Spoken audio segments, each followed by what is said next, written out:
Hello and welcome to Do It Yourself channel. Today I will show you where to find the option and how to turn on color correction, where to find it, how to customize it. So we're looking for the color correction function. First we need to go to settings. Then in settings we're looking for accessibility options menu.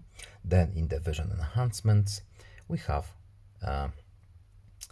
color correction here. So right now by default it's off. We can enable it by tapping this button on the right here, and we have a few things that we can change. As you can see, we have few options. Here is our